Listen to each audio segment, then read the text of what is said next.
Hey everyone, Discordian Kitty here. Ghosts of Koresh has just been released, so of course I want to talk about Legion. Well, Legion Remix. Specifically, the fact that the Mage Tower artifact skins aren't going to be available in Remix. And let me begin this by saying I don't have a dog in this fight. Not really. I main Beast Mastery Hunter and I got that artifact skin during Legion. And while occasionally I thought I might like one of the other Mage Tower artifact skins, I never cared about how they looked enough to go to any actual effort to obtain them. While most people I knew were frantically spending the end of Legion gathering all the skins, I think I was more interested in leveling my fishing artifact. Basically, my biggest question when it comes to Legion artifact skins personally is not when can I obtain the Mage Tower artifact skins again, it's when can I transmog fishing rods so that I can fish with this gloriously hideous beauty again? Even today, I kinda want the book mounts, but I still haven't gone to the effort of actually going for it. So for me, the Legion Remix Mage Tower decision mostly just means I'll have to spend less time playing Legion Remix. None of my favorite artifact skins were Mage Tower skins, so I can take or leave them. But I do still disagree with the decision on a philosophical level, and I want to go into why. Have you noticed an increased feeling of urgency lately? It's not because of the story. As much as I personally loved every minute of Undermine just because I love goblins that much, I think most of us can agree even the main story felt a bit like a side quest. And okay, now things are finally heating up a little because of Dimensius the All-Devouring and the fact that this name is meant to be very literal, but that's not what's causing players to feel a bit frantic. No, players have been feeling on edge because we keep getting these limited time events where you feel the need to collect all the things before your time runs out. Now, don't get me wrong, this has always been part of World of Warcraft. From legendary questlines to ahead of the curve mounts, limited time events that offer limited time rewards are pretty standard. The reason for these events is also obvious. Players get to feel special. They get a shiny thing. Years later, they can show off the shiny thing to other players who didn't get one and enjoy their jealousy and admiration. The shiny thing gets to be a mark of prestige, especially if it shows off some sort of accomplishment. The shiny things are special not just because they're shiny, but because they're rare. They're symbolic. They represent so much more than just being shiny. In fact, this is Blizzard's own reasoning when it comes to the Mage Tower skins. In the post announcing the decision, they said, "Many times throughout the history of World of Warcraft, there have been items, titles, and other kinds of rewards that belong in a category of the most prestigious and historic accomplishments. Rewards that we believe should be preserved in a historical context for only those players who earned them at the time." And I'm going to be frank with you here. This is nonsense. It's all hot air. It always has been. Gaming companies don't withhold rewards because they want to honor the prestigious players' historic accomplishments. They withhold rewards because artificial scarcity is one of the most powerful and effective manipulative tools that the gaming industry has. In Bill Murray's Scrooged, which I'm sure you've watched because it's the best Christmas movie of all time, Bill Murray's character is shown the ad campaign that's being run to promote their TV channel's Christmas special. When he rejects it as boring, they argue that it's proving very effective. The people already want to watch the show. Bill Murray replies, "That isn't good enough! They have got to be so scared to miss it, so terrified!" This right here is why artificial scarcity really exists. Digital assets aren't like real assets. If Blizzard wanted to, they could give away a copy of the Mage Tower artifact appearances tomorrow. They shouldn't, and don't worry, they won't. But it's still always very important to remember there is nothing that's rare in a video game because it's inherently rare. Things are rare in a video game because they've been designed that way, and because video games are a business. The way they're designed is almost always primarily about making sure the business is profitable. And I realize I'm sounding very cynical here. Don't get me wrong, I'm not saying the devs are greedy or any nonsense like that. Usually, devs are hardworking and passionate. Blizzard even has a reputation for underpaying their devs because they rely so much on people's passion for the game. You don't get something like the Love Witches set because of soulless corporate greed. You get something like that because a creator wanted to create something beautiful. Of course, then you get a version of it on the store because of soulless corporate greed. But that is the nature of a business. They exist to make a profit. They want your money and put a lot of work, time, and effort into trying to get you to spend more. And this isn't some big secret. Gaming companies have often been very open about intentionally manipulating players into spending as much energy and ideally money on a game as possible. Artificial scarcity is the driving force behind some of gaming's more scummy practices, like loot boxes. No one would spend a small fortune on opening random boxes in an attempt to get a skin if that skin wasn't designed to be rare. Obviously, the absolute worst of this can be seen in the mobile gaming industry. In 2016, in a lecture titled Let's Go Whaling, which, considering whales is the term used for gamers who spend the most money on microtransactions, already tells you everything you need to know about the general tone of the lecture, the CEO of a mobile gaming company openly boasts about using behavioral psychology to manipulate players into spending. It's Let's Go Whaling. It is about a summary of a huge bunch of behavioral psychology. So the tricks on how to monetize a game well. Some of you will probably be slightly shocked by all the tricks I have listed here, but I'll leave the morality of it out of the talk. We can discuss it if we have time later. While the talk is about mobile gaming specifically, he discusses tactics we've seen Blizzard themselves employ in their games, including loot boxes.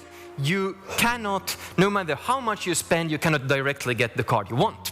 You have to, over and over again, pay to get a bunch of random cards and hope that the thing you wanted is in there. As well as limited time offers and scarcity. Offers and scarcity plays into the loss aversion. If there are rare cards up here, and you see the goblin going with his clocks tick-tock, I'll take it away from you, I'll take it away from you. They are scarce, they go away.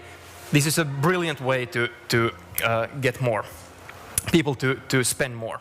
Always remember that this is what businesses think about you. This is always the driving force behind the decisions they make. How do we get players to spend more? Which is fine. There's nothing wrong with businesses wanting to make a profit. Getting upset with them about it is a bit like getting upset with a scorpion for stinging you. It's their nature. That's what they do. It's your responsibility to practice safety so that you can reduce your chances of getting stung. And in the context of gaming, I think practicing safety includes the importance for gamers to try remember that when you're being told, for example, that the Mage Tower skins are being withheld because of some high-minded sounding reason as wanting to preserve prestigious and historic accomplishments, that's not true. They're being withheld because the next time Blizzard has an event like the Mage Tower, they want you to be so scared to miss it, so terrified. Remember, Blizzard have been going through a pretty rough time, and they're now owned by Microsoft, who are pretty determined to see a profit, and also pretty happy to leave the morality out of it. The repeated mass layoffs are a pretty good indicator of that. That said, the Mage Tower sets do represent prestige and historical accomplishments. All of these artificially rare things do. If I see someone with a mount that drops from the end boss of a mythic raid during the raid season, I'm impressed. I know that player either has a lot of skill or a lot of gold depending on the season. So yes, while the game company itself probably cares a lot more about its own ability to manipulate players into showing up in the sort of numbers that looks good on a quarterly report, they're not wrong when they talk about the prestige. Nobody actually thinks these rewards are real, tangible things. We understand that when we play a game, we're accomplishing made-up challenges to earn made-up rewards. That's literally just how games work. It's fun. Artificial scarcity might be a good marketing technique, but it can also be good game design. And yes, all of that's true. It's also just generally accepted that it's good for the game, for the company to do well. I mean, maybe less so in the sort of world where record profits are routinely followed by mass layoffs. But even so, generally it's believed that a game that's profitable is more likely to get the sort of priority attention that helps make sure it stays good. So I want to be clear, I'm not against the idea of prestigious awards, not at all. I'm not against rewards that, for a while, are only available to or earned by a select group of people. But I do object to limited time, never to be revisited again rewards. I believe they are consumer unfriendly and that consumers who buy into the prestigious argument are being embarrassingly gullible. Now, I have to kill all of you.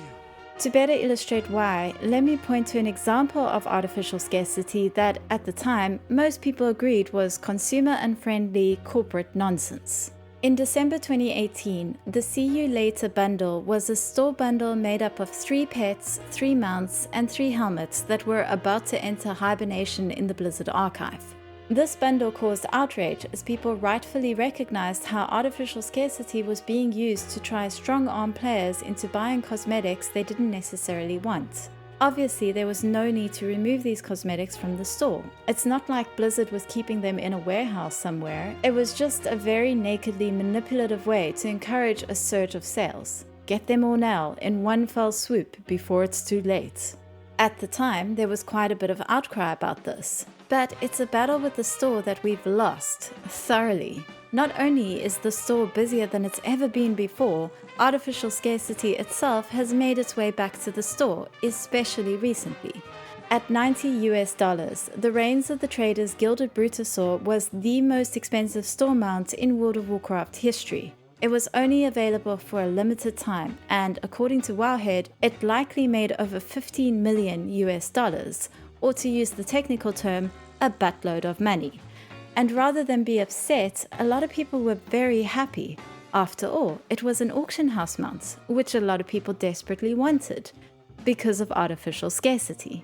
During Battle for Azeroth, the mighty caravan Brutosaur could be purchased for 5 million gold, but only for a limited time. It was a long time, all of Battle for Azeroth, but it was also a lot of gold. If you decided to buy the necessary gold with WoW tokens, it would cost nearly $500. So you can see how, at $90, the Traders Gilded Brutosaur was a bargain. Except again, none of this is real. Auction house mounts are only rare and expensive because Blizzard have decided to make them rare and expensive.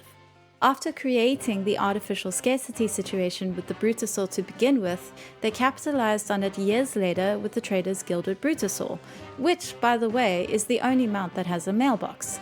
So if you're ever wondering why all the mailbox toys share a cooldown which is a whopping 3 hours, the fact that adding a mailbox to a mount can help justify a massive price tag probably has a little bit to do with it. And this is where artificial scarcity really becomes a problem. When the game is purposefully designed to be less convenient or fun or good for players, because then that convenience can be sold to you for a premium later. And if they're very clever, they can get away with a pretty big premium as well. Again, none of this is something I've just made up. Anchoring is fun.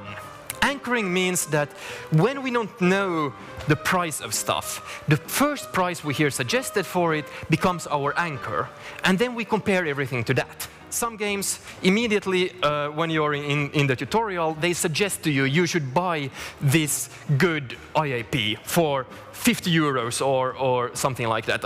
I go like, oh, that's expensive, I'll never do that. Of course no, and I expect them to say no. Then again I come back like a few sessions later and suggest they buy it for 15. And I'll say, that's a good value, because my anchor was at 50. Gaming companies are also well aware that as players, we will often put just as much value in pure cosmetics as we do convenience. That's why so many of them thought they were going to be able to sell us NFTs. Do you remember that?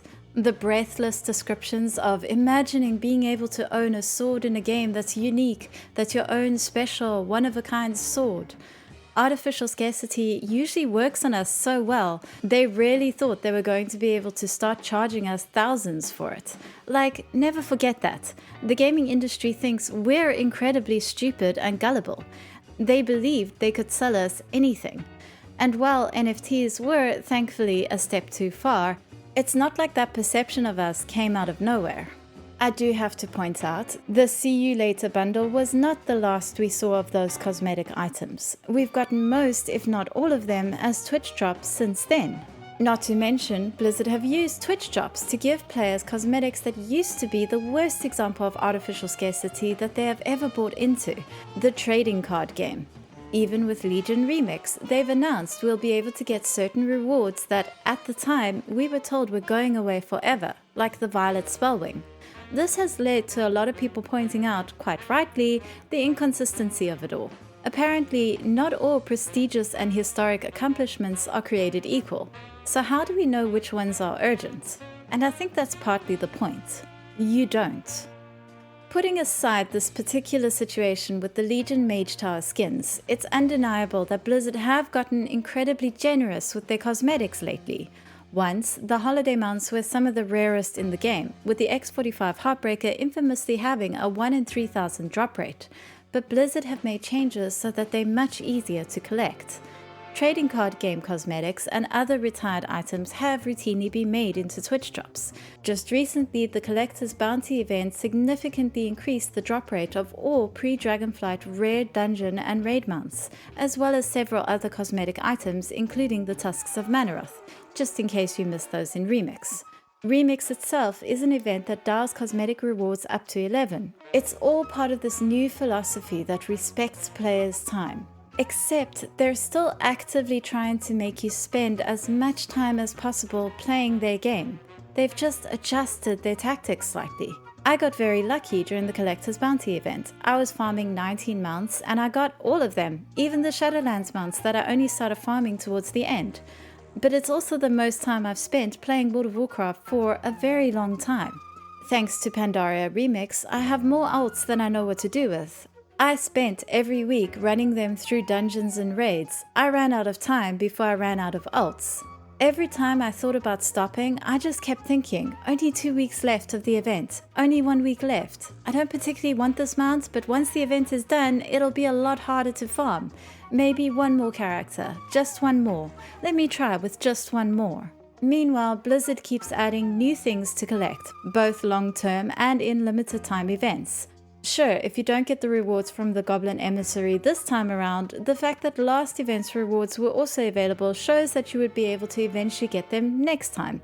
But who knows when that will be? Dynamic Duos wasn't interesting or fun, but the rewards were limited, so we had to make sure we got them all before they went away. The Undermine reputations may have finally sped up now, but they were some of the longest reputation grinds we've seen for a while, and they drop mounts in their Paragon chests, so any collector is required to keep grinding rep beyond Exalted. Season 2 drawing to a close meant a lot of cause for last chance at this achievement or that mount. Often a mount stays around, it just gets a lot rarer and harder to obtain after the season ends. And of course, it was important to keep up with the Turbulent Timeways event because that achievement finally rewarded the Pirate Dragon mount. Not to mention the trading post, which is designed both to feel like free presents while pushing artificial scarcity and manipulating behavior based on it. It is simply not possible to collect all the items available from the trading post. That is how it's designed. Since the trading post came out, I haven't missed filling up the bar once, and I still have a fraction of the available items. Every now and then, Blizzard adds Trader's Tender to a bundle on the store, effectively selling players a currency that they have purposefully designed to feel like we can never have quite enough of. Sometimes, store items show up on the trading post, but because Tender is so limited, it almost always just makes more sense to buy the thing you want directly from the store. Outside of this context, it's easy to be confused by Blizzard's decision to give players a shot at the Violet Spellwing, but not the Mage Tower skins. It seems inconsistent, but once you recognize what they're doing, it makes a little bit more sense. Everything is about engagement. Some shiny things are being offered to draw you in, but other shiny things are being kept just out of your reach to remind you that if you don't take the opportunity they're giving you to get a shiny thing that's available now, you may just miss out forever. And, for the most part, this does remain fine. The artificial scarcity of something like the trading post almost forces players to make decisions about what really matters to them. You don't buy something from the trading post because it's available. You'd run out of tender and not be able to buy anything at all really quickly with that approach. The generosity with something like Collector's Bounty can't help but feel good. If you got the mounts you wanted, obviously. If you didn't, the event felt terrible, but somehow I think it will come around again, and I think overall it's been successful and well received. Rewards that are linked to prestige are great. I love the Mythic Gallywix mount. There's absolutely no chance I will be getting it before the season's end, but I'm already looking forward to farming it in a few years' time. And in the meantime, I enjoy seeing people who already have it flying around on it, all proud of themselves. But there is a line between feeling engaged and feeling burnt out, between wanting the shiny thing because it's shiny and wanting things is fun, and being manipulated into feeling like you need the shiny thing no matter what it costs, whether you can afford it or not. While I don't think we've crossed that line yet, I think a lot of people are feeling a little worried about player housing. One of the most offensive things Dragonflight ever did, apart from gutting Alex Strauss's character beyond repair, was introducing the whole new collector's hell that was Drakewater manuscripts. Not only were these scrolls not even a whole mount, they just represented a bit of a mount, they were often as rare as rare drop mounts. They then added a lot of these manuscripts to rares that were impossible to take down alone, apparently believing we would farm them with as much enthusiasm as we usually reserve for actual rare mounts. I don't imagine this went really well because by the War Within, obtaining customizable mount manuscripts was a lot more sensible. The only really challenging manuscripts to obtain are the ones that change the whole mount. But with the initial Dragonflight system, we did catch a glimpse of Blizzard's ambitions. They would love to keep us engaged chasing after an endless number of minor customizations. And with player housing, their wildest dreams are about to come true. We all know it. Believe me, I absolutely will go out of my way to get the one chair I really need to complete the very specific room design my heart's already set on. Tell me a dragon's nose has a 1 in 100 chance of dropping from some boss, I'll laugh in your face. Tell me the same boss has a 1 in 100 chance of dropping a candle, well, then I guess I'm killing that boss at least 100 times. I'm sure I'm not the only person who's thought this, but I suspect events like Remix and the Collector's Bounty are partly only happening because Blizzard knows they're about to introduce so many collectibles they don't have to fear us completing some of our more traditional collections anymore. Player housing also promises an endless supply of limited time content.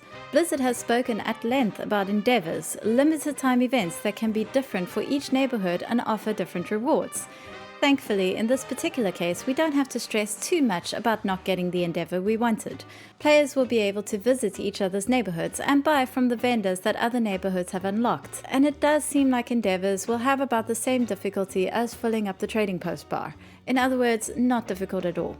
But still, anyone who's already feeling burned out after collecting everything from Horrific Visions, Goblin Emissaries, Collector's Bounty, Dynamic Duos, Undermine Reputations, Season 2 challenges, Turbulent Timeways, and have leveled a handful of extra characters with the Winds of Mysterious Fortune event might be feeling just ever so slightly apprehensive at the thought of adding housing collectibles and neighborhood events to their list. Meanwhile, if you don't care about these things, you're probably wondering what I'm going on about. The game has been boring for months, and you're just wondering how much player housing is going to end up taking away from the parts of the games you actually enjoy. World of Warcraft is in a strange place at the moment. There's all this anticipation for a feature that a lot of people will completely ignore. There's all this activity, but a lot of it feels very optional, which is probably the reason for the limited time factor. They know a lot of people would just forget about something like Dynamic Duos unless there was a time limit on completing them. There's the big changes in philosophy that allow something like the Collector's Bounty to even be possible. But then the old philosophy seems to show its face when it comes to something like the Legion Mage Tower skins. At least once player housing is actually here, and I do have to remind you the roadmap suggests it's coming before Legion Remix, we might be able to settle a bit and get a better feel for what the game is going to be like going forward. And what the story is going to be like. Blizzard have already been pretty upfront that one source for furniture items is going to be the in-game shop. And long gone are the days where you maybe get one mount every 6 months that would make everyone furious because of how much it represented Blizzard's corporate greed. I've spoken a bit about how the trading post is designed around not being able to obtain all the things. In fact, it often feels like it's designed the way a shop in a mobile game is, so that they can sell you bundles of the currency that you're only lacking because they designed that limitation for you. I think a lot of people have been warily waiting for the in-game shop to start selling tender, but have slowly also been lulled into a bit of a false sense of security because at the moment Blizzard do seem hesitant. But if you look at their history, they never avoid this sort of thing because of some high-minded ideal. They avoid it until the moment when the community is perfectly primed to be excited about something on the shop rather than angry about it. Sometimes arranging that response takes years of carefully cultivating artificial scarcity until the point where we're just so happy the thing is available, we're not even going to complain about the price tag. Once they start adding housing items to the trading post, the artificial scarcity of tenders is only going to feel worse. How long until Blizzard unveil their Traders Gilded Brutosaur solution to this manufactured problem, and how grateful and excited will players be about it that time? Which brings me back to the Legion Mage Tower skins. I admit I've meandered quite a bit off the main path of the subject. I'm not, for example, cynical enough to believe the Mage Tower skins are going to appear on the in-game shop. Blizzard might be capable of soulless corporate manipulative greed, but they're not stupid. At the most, I think the prestigious and historical accomplishments line is just part of maintaining the illusion, the absolute lie that you have been told that these things are rare because of something that matters instead of the real reason. Because it's easier to sell you something you've been told is valuable, and artificial scarcity is the easiest way to convince you that a digital item is valuable. Ironically, despite everything I've said so far, I don't think the Legion Mage Tower skins should necessarily be part of Remix, though probably not for the reason you think. Remix is already going to be another limited time event that involves scrambling to collect all the things before your time abruptly runs out. If they learned anything from Pandaria Remix, there's a strong chance they'll fix it so that the methods that were used to cheese the last event aren't available anymore. And while story usually isn't the focus of a Remix event, it would be such a shame to revisit Legion without revisiting all those class order hall stories. Those really were exceptionally good. I don't think the game's narrative has ever accomplished anything quite like them since. Basically, I'm already too busy in Legion. Don't ruin it for me by sending me to the Mage Tower with multiple different classes on top of it all. Of course, Legion Remix's Mage Tower would never be as challenging as the original challenge, which is one of the other reasons why I actually wouldn't want to see the Mage Tower skins rewarded that way. Instead, they should just do what they should have done from the start. Reward the skins through the Mage Tower that's available as part of Legion Time Walking. At least that still presents something of a challenge, I've heard. As I said, I haven't bothered to get the book myself, so who knows, maybe that's easy to cheese as well. At the end of the day, in-game symbols of prestigious accomplishment should grant one major reward: owning the shiny thing before everyone else. A lot of the people who managed to get the Mage Tower skins had absolutely no chance of getting a mythic Gul'dan kill, but if you see someone running around on a Hellfire Infernal today, that's always going to be a lot less impressive than it would have been back then. The fact that a lot of people are going to get the Hellfire Infernal during Remix also doesn't take away from the original accomplishment. We understand this. That's why mythic mounts are still farmable after the season is over. Artificial scarcity can be good for the game. Rare rewards are good and fun things to go after and covet. But there is absolutely no good reason for anything more than what's already in place for mythic rewards. Anything more extreme than that really doesn't benefit the player enough to justify it.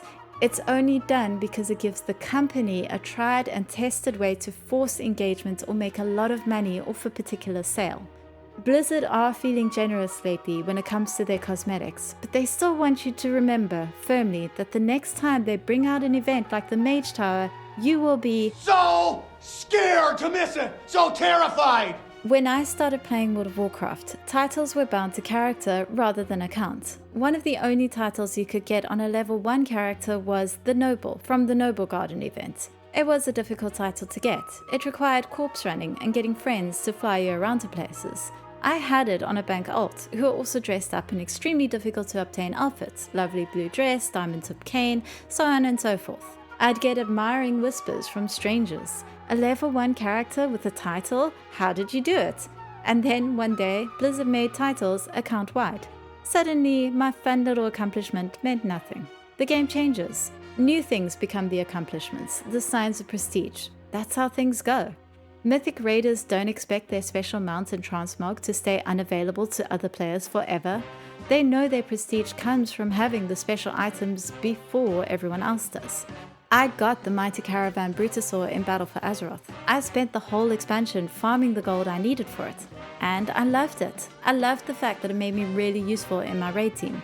I loved mounting up and just staying somewhere, getting whispers from people thanking me. It was like putting out a bird feeder.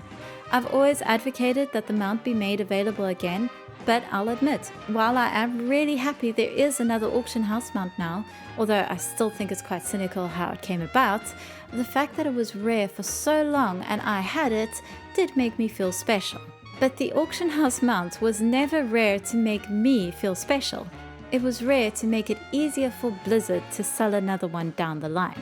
Anyone trying to tell you that your mark of prestige is so important to Blizzard, they're preserving it just because they cared that much about your accomplishments, is, frankly, trying to sell you something.